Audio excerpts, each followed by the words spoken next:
तुम्ही ए-टी-एममध्ये कॅश काढायला गेले आहात.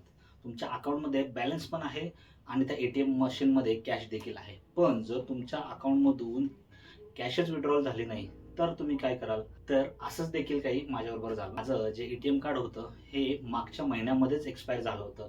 काही कारणामुळे मी त्याकडे लक्ष दिलं नाही. पण मला त्या अकाउंटमधनं पैसे विड्रॉल करायचे होते आणि जेव्हा मी ते विड्रॉल करायला गेलो, तर ए-टी-एममधून कॅशच निघाली नाही. त्या ए-टी-एमवरती एक नोटिफिकेशन येत होतं, की तुमचं कार्ड एक्सपायर झालं आहे. आता जर हे कार्ड एक्सपायर झालं, तर आपण ते नवीन कसं घ्यायचं?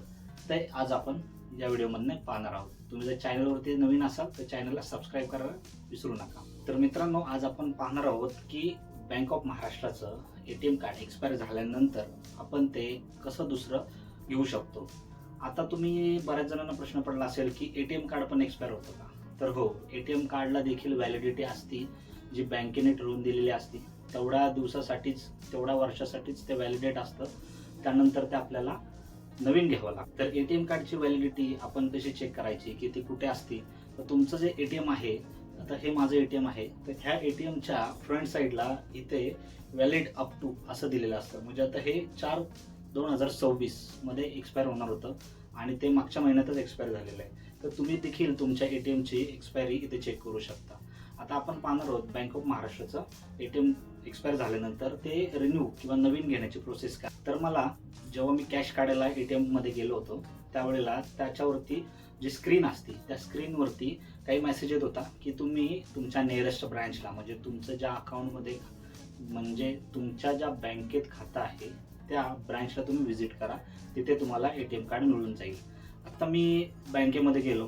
बँकेमध्ये गेल्यानंतर त्यांनी मला एक फॉर्म दिला. तो फॉर्म मी फिलअप केला. फॉर्म फिलअप केल्यानंतर त्यांनी मला एक किट दिलं. मी ते तुम्हाला दाखवतो.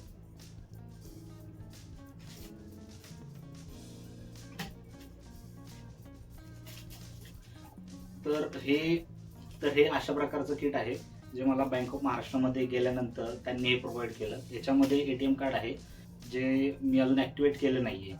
आणि हे ए-टी-एम घेताना त्यांनी मला आधार कार्डची झेरॉक्स द्यावी लागली.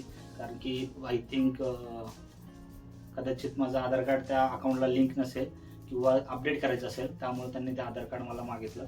आणि ते आधार कार्ड अपडेट झाल्यानंतरच किंवा तुम्ही तुमचे डॉक्युमेंट, म्हणजे जे आधार कार्ड आहे, हे तुम्ही सबमिट केल्यानंतरच हे ए-टी-एम चालू होईल, असं देखील त्यांनी सांगितलं. तर मित्रांनो, जर बँक ऑफ महाराष्ट्राचं तुमचं ए-टी-एम कार्ड एक्सपायर झालं असेल, तर ते नवीन घेण्याची पद्धत एकदम सोपी आहे.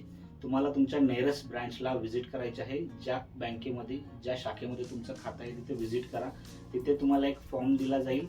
तो फॉर्म तुम्ही फिलअप करा. त्या फॉर्मवरती तुमची बेसिक इन्फो, म्हणजे तुमचे अकाउंट नंबर, तुमचं नाव, तुमचा मोबाईल नंबर, तुमची बर्थ डेट, ह्या काही छोट्या मोठ्या गोष्टी त्याच्यावरती फिलअप करा. तो फॉर्म तुम्ही फिलअप केल्यानंतर बँकेच्या अधिकाऱ्यांकडे सबमिट करा. त्यांनी जर तुम्हाला तुमच्या आधार कार्डची झेरॉक्स मागितली, तर ती त्यांना प्रोव्हाइड करा, जेणेकरून तुमचं आधार कार्ड तुमच्या अकाउंटला लिंक व्हायला पाहिजे.